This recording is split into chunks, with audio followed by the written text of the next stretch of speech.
Welcome back to another episode of the Let's Grow show with the version or our special version called Doing What's Right or What's Right Now with my good friend Mark Civitella. Welcome, Mark. Scott, good to see you.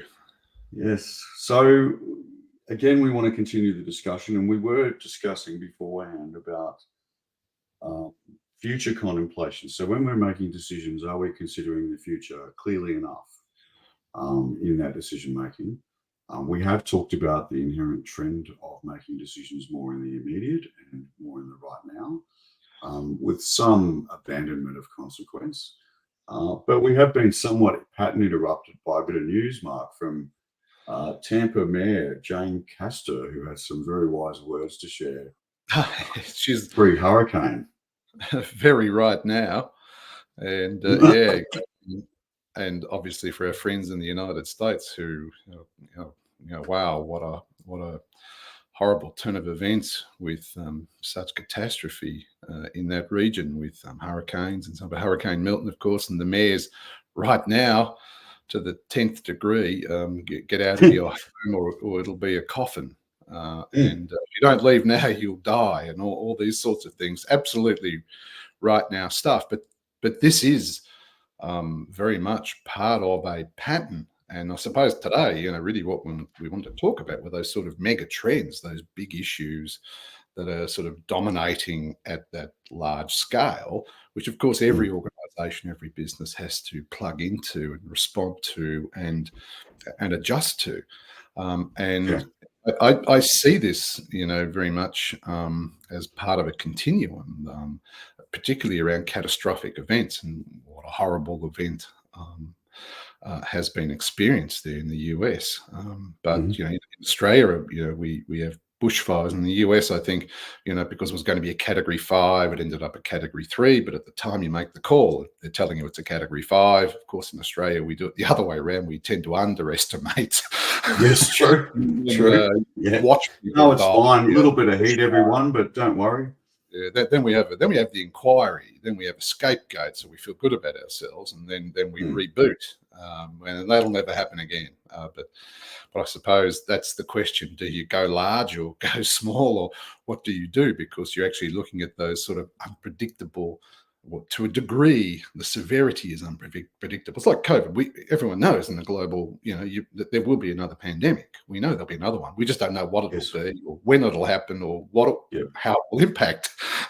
And even with things which you do have some capacity for prediction around, like weather events, the severity of that and the impact of that, are very hard to predict. But wow, they went large. And to some degree, this is, and those weather events, which are often now tied to climate change and that broader debate. This is nothing new now. This is now part of a real fight, which is impacting so many things between climate, if you like, the climate activists and climate deniers on one end, and most of us in the middle, or trying to make decisions about it and getting the information or following the science or whatever we're doing. But you've actually got, I thought was probably the most, and I used this in a talk once, which was, the Greta Thunberg at the UN, who said this, when she got out and she said, this is all talk. This place is about talk. We need action. We need, very much like the Tampa mayor, you don't want to be talking, you need to be acting, because there's a climate crisis, a climate emergencies on. And of course, the irony, that's what the UN is. Is where people go to talk. Yes, that's right. It doesn't have sovereign power. It doesn't have an army. It doesn't have an economy. It's just, So despite the ironies of that, the point's made, and particularly, with a younger generation, with obviously, with a heightened. If you look at the data on this, it's obviously younger generations who have the most to lose. And that fight between, okay, so how do we have an energy transition? How do we transition economy? How do we decarbonize? We do it now.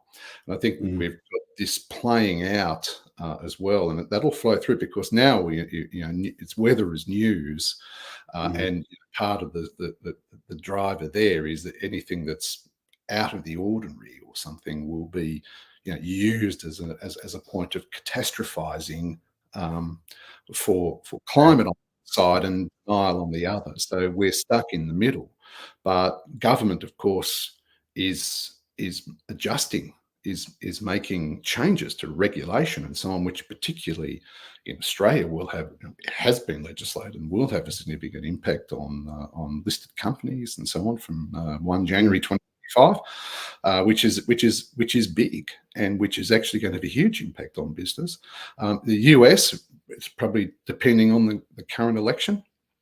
And of course, the EU, who are trailblazers for environmental protections, because they don't sort of have, was it all of Western Europe fits in Australia a few times over or something? Yes. They sort of don't. And we're a net energy exporter, so Yes. don't mention carbon. So these are the sorts of things where you've got to weigh up prosperity and environment, and all of this will end up in some sort of regulatory framework impacting business. And you're going to be caught. Every business will be caught in that. What do we do now? What do we do? Is it long term? Is it short term? And many people are dealing with this. So it's that right now and right is playing out in every business. Well, it's interesting. I find this very interesting because from a governance and comms point of view, I find it fascinating about, natural disasters, disaster recovery, disaster management, and response. I mean, I think, we were overachieving, 2020, 2021 in Australia. We were going really well with disasters. And we've had a bit of a lull. So strap yourselves in, folks. I think we're probably up for another run. But, we're not exempt. I mean, I think the US has, maintained its competitiveness with the hurricanes and so forth. But the alarmist nature of this announcement from this woman was fascinating. Like, what damage does that cause? What panic sets in? And did we or did we not have the same thing with COVID? If you got run over by a car, it went down as a COVID death, or so it was hypothesized, right? So, how alarmist are we trying to be in order to mobilize people for their own safety and well-being? And how much are we taking care of? And this is really a comms question. How much are we taking care of people's sanity to make sure they're not panicking, and so on and so forth?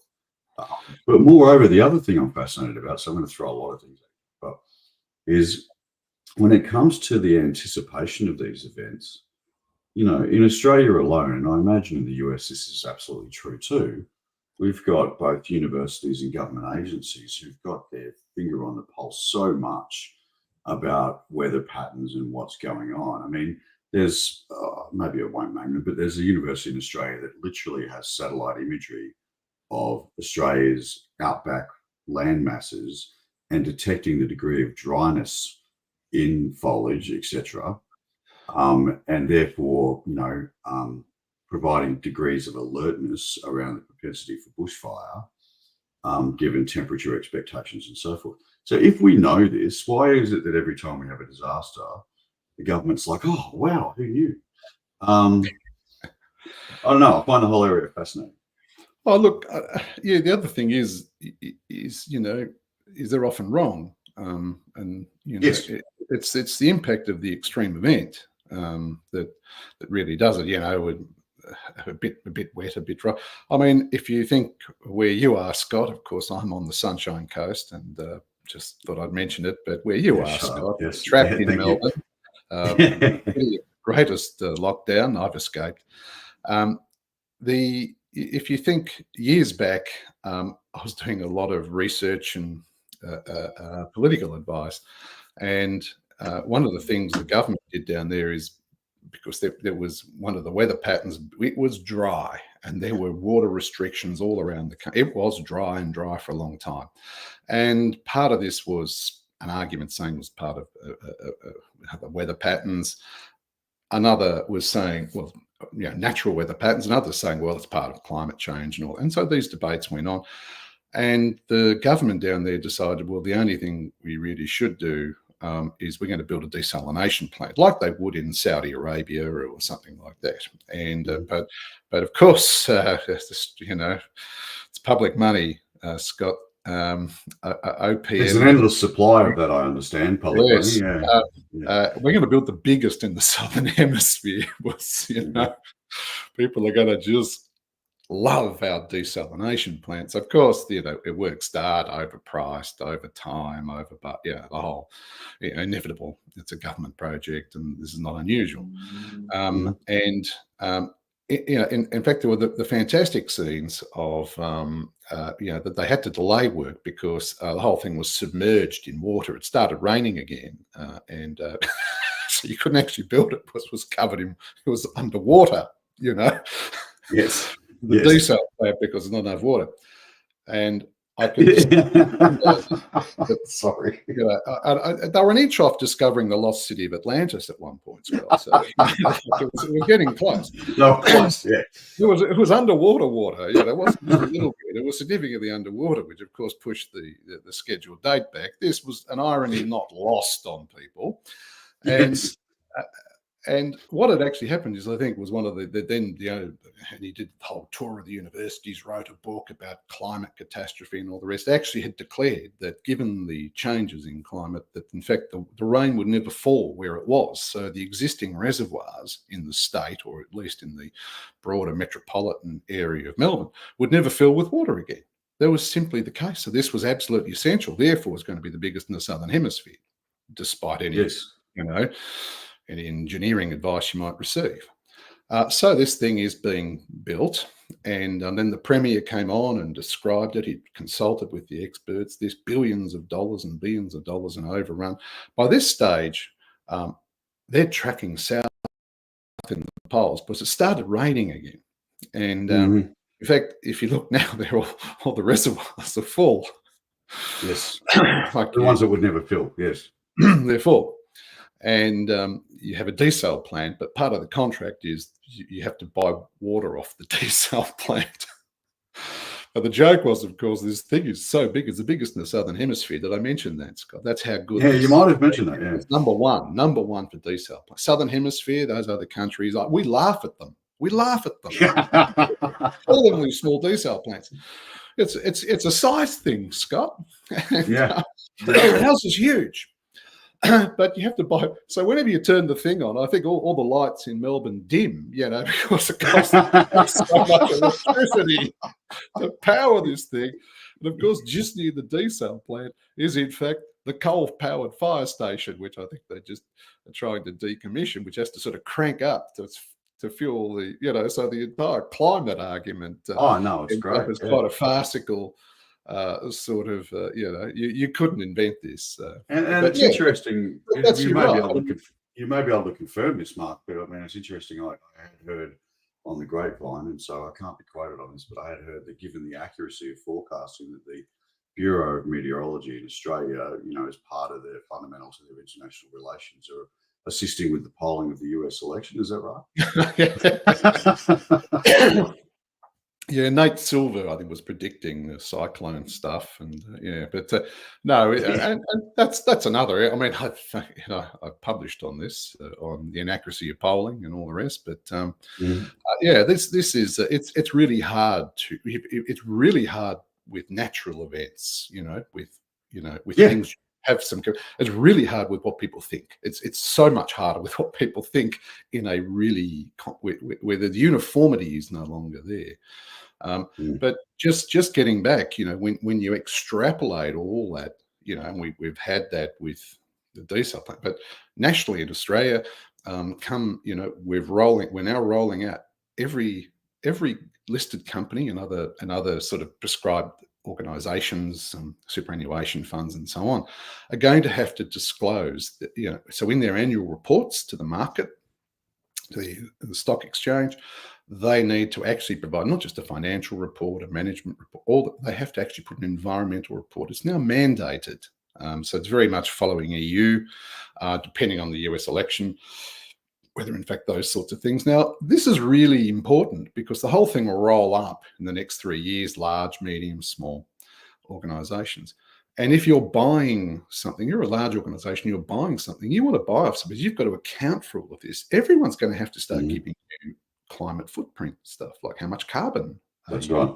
So every organisation is going to somehow or other be connected into this, what for Australia is a new system. But what hasn't been looked at is we had a voluntary system pretty well. Mm. So there are organisations, often we've talked about organisations that have pioneered a voluntary. They've done everything for the environment. They're becoming quite a brand connected to their greenness, their environmental responsibilities, and so on, and their open disclosure about that and support. Mm. That advantage, that market advantage, is now shrunk because it's mandated. It's a bit Mhm. like putting a bottle in a recycle bin now. Everyone's going to have to do it. Everyone does it. It's not a thing. It's mandated. They're just complying with legislation. If you don't comply with that sort of legislation, there are penalties and fines and so on. So you've got all these Yes. now who we've seen. Everyone's been focused on the benefit of the legislation, but in fact, for brands and for organisations that have actually, so do they sort of go large again, go more, or do they rebrand? Or if your product differentiation has just collapsed around that, Patagonia's or something and so on, where do you go? I mean, this is Yeah. an interesting one for every business, because I don't think people are out there saying, yeah, I really want a large carbon footprint. I don't care about the environment at all. I don't Yeah. think anyone's going to Unless buy you're your China, product. but yeah. Well, yes, actually, we do buy the products. Yeah, that's right. It's Um, very but it's cheap. interesting. I mean, I think the thing that I find really interesting about the environment of it, and you'd be much closer to this than me, but it does appear that the powers that be, politicians particularly, like to make statements that are indicative of a direction or positive direction on these things, but seem to leave out the longer term consequence of these things. So I'm just actually, you sparked my interest, and I'm just actually looking at the wholesale energy market in Australia right now as we speak. And some years ago, the South Australian government decided that they had enough wind that they could run wind farms through there, and they didn't want coal producing energy in South Australia, which is good, because now if you look real close, you can see that the red spot there in South Australia, they're actually importing all the coal-based energy from Victoria instead of generating their own. So I imagine the wind's died down over there at the moment. But it's funny, isn't it? Because they come out and make a statement that we're getting, it's all about renewables and all that sort of stuff in South Australia, and this is how we are. However, we are going to pump coal-based energy and electricity into the market because we don't have enough wind. I mean, is it not the same as the EV mandate? We're going to incinerate EVs. We're going to, this is great for the environment. Well, it's not actually, because your car is actually being powered by coal-based electricity plants. So, by and large. So, I mean, we're gonna. This isn't a debate. I mean, the nuance of the debate is significant, and I think we find ourselves, in this bind, as we were mentioning earlier. That you've got the right now and the get it right, and neither is succeeding in any significant way at the moment, other than government comes in and puts in some legislation, and they almost bank on the fact they're going to be attacked from either side. So they sort of, yes, of course, that the policy sort of falls short for each expectation. So in Australia, of course, the mining industry, agriculture industry wanted an exemption. The entire agriculture industry wanted an exemption from the legislation, but they weren't successful. So, how do you measure this stuff? And that's the thing. And I think it's an interesting topic when we talk about doing what's right, because fundamental to doing what's right around environment, and I will fully admit to everyone listening, you can hate me for this, but I don't get totally absorbed with environmental concern, because to a degree the horse is bolted, and yes, it needs to be corrected for future generations. But if we continue to window dress the issue and talk about we're doing this, we're building this renewable, when actually the truth is that we're fundamentally not moving the needle on carbon footprint. No. And we're forgetting the fact that, as you know, in Australia, it seems to me to be even an infinitesimally smaller point, because our footprint globally, because of the tiny magnitude of our population, um, is naff all, unless you include, of course, our exported, Yeah. fuel generation. But it's like, if we were to do what's actually right, wouldn't there be knock-on, or rather immediate, infrastructural impact? Yeah. It would be, I forget what the data is, but I think, the mining industry in terms of energy and raw materials, I think contributes like $20,000 per household in Mhm, Australia. You may have mhm. noticed that our manufacturing sector has diminished somewhat. So you've sort of got a service sector, the production sector's almost collapsed, and you Yes, have, which is you why know, the state government's investing in it so hard at the moment. yeah, it's just well, there's an election coming up as Just well, Scott. don't ask them for a tip in the Melbourne Cup, for God's sake. They'll No, back the horse that's running last. Yeah. um, so there's just so yeah, you're pointing to the ironies of a country that is effectively its prosperity is based on the very thing which is destroying the environment, while so and I think it does it points ultimately to the fundamental thing about consumption, population. And if you're going to take the whole debate right to the root, um, and that becomes a really fraught debate, because Mm, who are you and I to say, we're going to have a one child policy to reduce, consumption and housing, and how many televisions are you allowed, mm, and the renewables have had difficulty, because even though they've come down in price, the infrastructure has gone up in price because that's right. where you had a mine and coal and energy plant isn't where you're putting solar panels, so you've got a bit Mm, different. So these are just these are just the transition difficulties. I think ultimately yeah, sure. that will get resolved, but I mean, overall, if you reduce consumption, you reduce your footprint and so on, and we have an economy based around consumption, Mm, and that becomes difficult, and that almost leads us into the next sort of I think the mega topic, which is we have this really difficult thing, I think, now for right now, which is, okay, so where do we go now? We've obviously seen that there's a pullback on globalization. The whole idea, the 70s and 80s and so on, is we're going to take tariffs off manufacturing. It's going to go to China. You'll be able to get that car a lot cheaper, and it's going to be a lot better, and all the rest. And so mm. you're in I mean, front of people everyone. will die in the process, but you're winning. Yeah, everyone wins. Is the argument. And Except to for be the dead honest, Chinese labourer, but yes. oh, well, yeah, well, this is Darwinian. Some of them died, but the species overall has done. China overall has done very well. So it's not about individual survival; it's the species. Yes. So it's a very crude way of looking at it. And everything from your iPhone, from the factories that produce that, and the suicide rates, and the attempts to try Mm, and address it. It's been horrific in many respects. mm, But that was the deal. So you're going to lose your job, but things will be cheap, and you'll retrain and you'll do these other jobs. And I mean, there is a very good book on this in the US called Class Cluelessness, White Working Class in America, which was really a woman called Joan C. Williams. If you look it up, I think I was the only person in Australia that imported it and read it. But it's a really good diagnosis. Actually, those people don't want those jobs.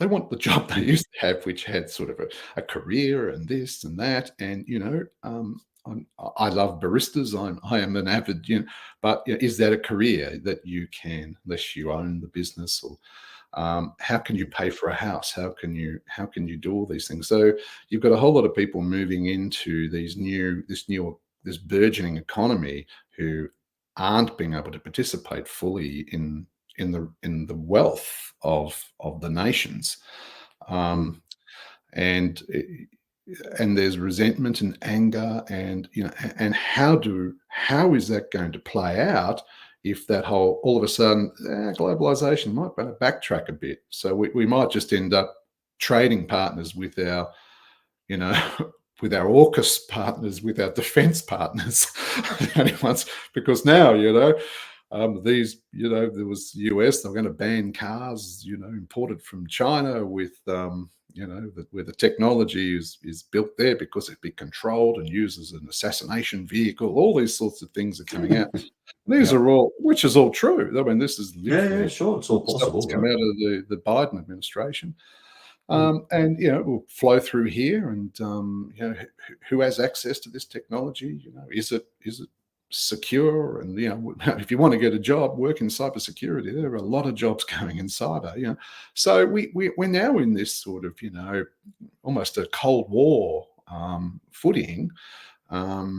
And a hot war in many parts of the world. And how is that going to? So if you're running a business, and I was literally having a discussion with someone who provides a whole lot of things, in fact, for environmental monitoring. And in fact, these parts come from, good, reliable, cheap parts come from China, or can you get them from Taiwan? Where are you sourcing this stuff? You need to have made in Australia somewhere or whatever. If you want any money from the government, you've got to have made in Australia. How are you, these are now the things that a business owner is having to think about, because right now, because we didn't have our eye on something and something's popped in. So to get it right in the long term, you might have to do your right now and say, okay, the prices are up, but the chips are made either here or US or something like that. So there's probably a great opportunity in that as well for entrepreneurs about domestic manufacture and so on. But I find government confusing in this interaction, and I think we were talking just before like the last few days about the percentage of people in our economy, in the US economy, that are in fact engaged or employed by government. In fact, Elon Musk has had a lot to say about this in terms of the size of government operations and the speed or lack thereof of government operations and bringing infrastructure to life. But I think what I find very interesting is if we take small businesses in Australia, which employ more people than anywhere. I mean, I've had friends who've had overdrafts that were twice the amount of the mortgage they desired, and they couldn't get the mortgage, but they could get the overdraft. So there's a penalty for being a small business owner. I've been one for 21 years. I don't even bother a bank. It's not worth it. It's not worth the grief or the anger that it might generate in me. No. But that coupled with the fact that small business owners are seen by the taxation authority to be taxation parasites, whilst employing the vast majority of Australians in the private sector, at least. And I'm not sure where they stand with it, because the way and the governance or management of small business or encouragement of small business just isn't there. Meanwhile, we've got state government facilities saying they're going to invest in new business initiatives, who are in the midst of an environment that is largely and increasingly driven by a knowledge economy, not investing in knowledge economy assets, but in fact investing in manufacturing assets, which we have proven to be completely ineffective at running. Yeah. Well, I mean, there is, I mean, I think you can do manufacturing, but we're not, we would need to think about it in a different way. Now, what's very interesting is they do two things with, if government has $1, it can do two things. It can give it to some entrepreneur, but that's speculative because, as you know, most don't succeed, right? But if, smart investors, do know what to do. Or you can give it to a university or something to create, some publicly accessible innovation or something like that, which is rare. But that's where a lot, it's the old joke about universities. If you want to drive $1 million worth of benefit, give them 5. Got $1 million back, because that's they're geared to consume money. Yes, that's right. But in Germany, after the second, I'm sounding like it's not a lecture, but after the second, with 1949, actually in Germany, after the Second World War, they developed the Fraunhofer Institutes, which sort of sat between industry and universities, because they said, well, universities, they spend years developing something, then they launch it, and you look at it, you scratch your head and say, what do we do with it? And an industry who's crying out right now, I need this right now. And you had these long, let's get this right. We're going to make the world's best widget for something. We're not quite sure what you'll do with it, but it's going to be, we're going to get it right. We're going to take 15 years and you get this right now. And they built something in the middle, which is the Fraunhofer Institutes. You know, which basically take innovation, work with the industry, but locate in industry, get what they can, and what they develop, they then transfer into other industry. So, you know, the German automotive industry is a good example of where they work. German engineering, it's an engineering based. So that's why they have a global brand and a global presence, and you know, it was almost by necessity reborn out of the Second World War. But it's, you know, as a 70, 75 years on, yeah, it's probably the world's, you know, Germany and Japan, you know, are the two that, you know, hang on, who won?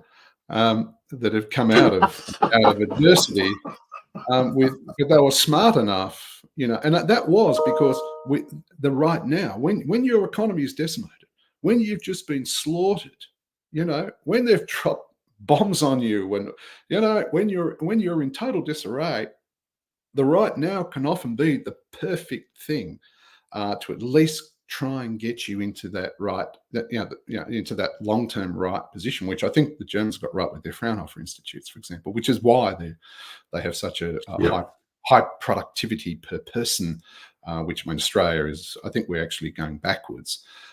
And you know, and to your point, I mean, you know, what you do in COVID, what you do is you soak up money, you create jobs, you create more departments dealing with particular things, and then, you know, they invariably have lots of meetings and talk about it. And, you know, it's the opposite to the private sector. The private sector, it's like the old, you know, cartoon, you know, the whiteboard, you know, where, you know, the productivity is just going down and down and down.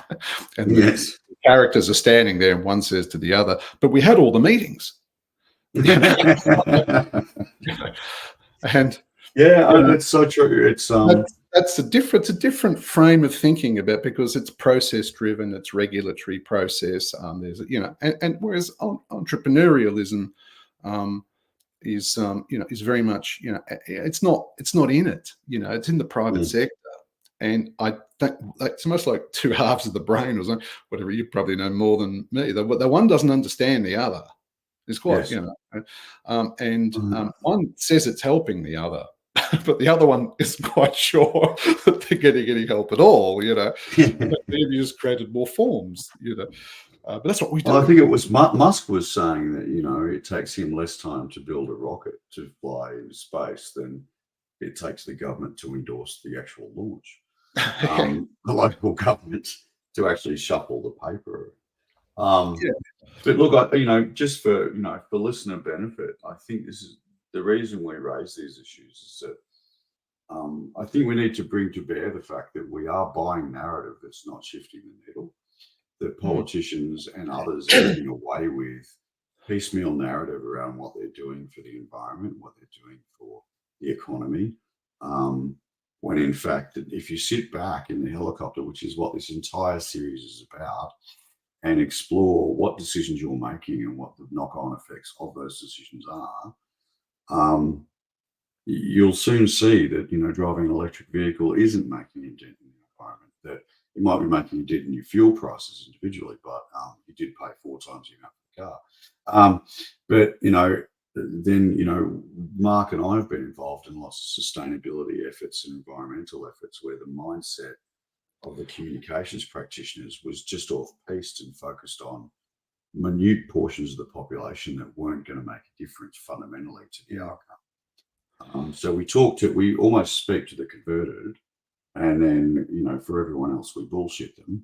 And all the while, we've got to sit here as business entities and figure out what proposition is going to land in a world where many of the propositions that are posited out there are utter bullshit over the mid to long term.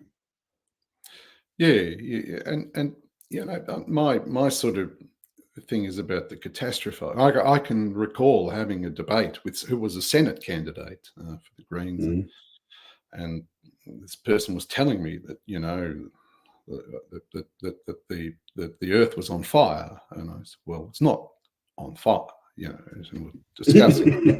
He said, "No, it's literally on fire." I said, "It's not literally on fire. Most water, like it's not literally." I was trying to. We would notice. Trying to explain, catastrophizing only works with you've got to actually have an argument or anything. I was trying to help, but that there are like Greta Thunberg, there are, and particularly you can almost draw a line on age in relation. Maybe we're just getting old, Scott. You can draw a line on this because the level of concern is so calibrated to age. Where will we have an Earth we can live in is a pretty existential question. Yes. That is, and so, but the struggle is, okay, so what do we do? So even as I mentioned, the regulation that's coming in. I mean, the estimated cost to business for compliance on the regulation is $87 billion in Australia. So we won again. It's like, and I can recall writing something years ago, very much like but we went to all the meetings. I published something maybe 15 years ago saying, there was some particular something that needed to be signed, or some protocol, and I said, look, signing this won't do anything. Signing this is just like it's a Pyrrhic victory. It's just it's symbolism. It's not. And I said, carbon emissions will go up because none of the dynamics behind it are adjusted by signing that. With other nations, all the smart. All the rich nations have signed this, so we're a rich nation, we're going to sign it too. They can't sign it because, and if you actually track it, it just keeps going up and up and up, because and I think that's my question. Fundamental dynamics aren't. This is you got to get this right because everything's at stake. I mean, maybe Elon Musk doesn't care; he's going to colonize Mars or something or other, whatever he's doing. But he's probably got a different view. But I fundamentally think that we need to be doing a lot, but sensibly, and not every. I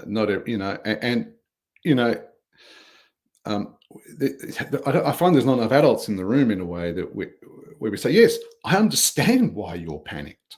I understand why you're catastrophizing, because you actually feel that way. And I'm not going to discount your feeling because it's a legitimate feeling. And, yes, so we need to not alienate you and ostracize. And at the same time, some people, yes, we understand. And there was a beautiful thing. It's got motivated reasoning is part of this. It was a guy at Princeton who's one of probably the few academics you might want to read. Dan Kahan, I think his name. He wrote a little piece saying, the more climate conferences we have, the worse off it is for the climate movement, the environmental movement. Interesting. He said because you create like a cult-like thing with the same, and then there's a whole lot of people who you're relying upon to actually act and endorse and buy in, and part of that schism is, and you can do it, in the US, the study was, Democrat, Republican. It's not like they don't understand science, the people that aren't buying into this. They understand science. You're asking them to vote, to not play for their team, to vote for the other side, and it's not going to happen, and they're actually motivated. They'll reason to a different conclusion from the evidence if needs be. They'll see it differently, viscerally. And it doesn't work. And he said, we talked about Tampa and Florida earlier. He said, so he said it was a really successful thing where you had bipartisan support. So rather than coming in talking about climate, and they started talking about the impact of rising sea levels. And of course, everyone goes, right, yes, this is a big issue in that region. That's enormous. So we can all get behind that. Doesn't matter who Yes. you vote for, whatever, because that's something we can all as a community work together, and we can address rising. How do we address rising sea levels? Let's start looking at. And so if you build a coalition, you build a consensus, you build a way forward, you can do it. But partisan mudslinging is the last thing we need, but that's what we've got. So No, which it's side just are you on is the worst question you can ask. Because, that's right. if you take the front office, it's probably something which says, I understand the right now, I understand the right, and we need to do something. And I think, part of our discussion around this is, how do you do this? And also, how do businesses navigate this terrain? Because you might have two customers, one on either. How do you navigate that customer base? Mm.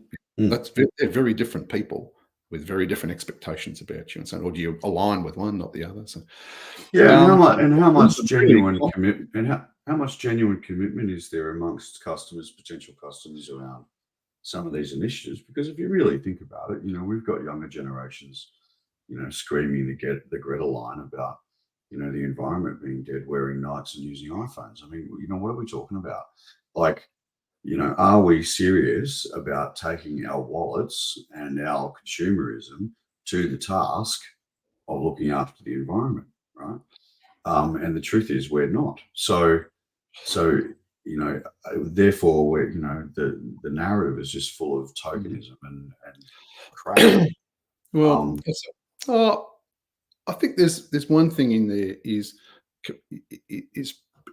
price. If two things were the Sure. same, one harms animals, one doesn't. The one that doesn't harm animals, one harms the environment, one doesn't. The one that doesn't. All things being equal, right? But if price, and given the US and given Australia, cost of living crisis, and catastrophic, more so, I'm just because we have a US audience here, catastrophic in many areas of the US, because they'd have a social safety net that we would have in Australia. The catastrophic impact of the price of living is it is so driving price, driving price now. Yep. That people will, what's more important right now, feeding my family or getting it right in terms of the environmental impact of those purchases? Well, it's right now. That's right. That's exactly right. Right And now, I think right. we have to lean into that reality. Mm. We have to lean into that reality. I really, really care about the environment, but I've got to pay the bills today. Yeah. And that's the reality for everyone. Look, I don't know whether we confuse people today or whether we help people think about this stuff in a bigger way, but I think that we only got onto one of the three topics we were talking about. Yeah, no, we didn't. But at the same time, we were taken with Jane Castor's comments about sitting in a coffin. And tremendous sympathy to anyone who's been through that. It's just a horrible thing to have lived through. If anyone is tuning in, it's just awful, and sympathies. And it'd be interesting to know in the feedback, did any of that advice help? Do you think it helped, or alarmed, or I mean, we're not there, but extraordinary stuff. I mean, I've not seen that. Your house is your coffin stuff. I mean, wow. So suddenly you're in a wheelchair and you can't get an Uber. It's hard to get 1 million people out. I think it was more than crazy. The logistics are just. I don't even. We're outside speculating, so we won't. Well, hopefully, if there is an Armageddon, we've got Jane there to talk us through it. So, comfort. Hold your hand in troubled times. She'll hold your hand. Everyone's fucked. Get out. Hey, mate, thanks for your time, and we'll probably wrap this one up right here. And we'll be back when that's a threat. So, thanks for listening in. Those of you listening live and those of you listening afterwards, encourage any comments, questions around the topic of doing what's right or doing what's right now, and the implications for us in that consideration, both from our personal immediate needs and from a business perspective. So we'd be really interested to hear your thoughts. that we've got to get our skates on and continue editing our book. So thanks, Kenny. Big shout out to you, mate. Always a big supporter. So thanks a lot, mate. I'll just show that comment because I love your guts. We'll chat to you next time. Thanks everyone. Bye. Thanks. Cheers.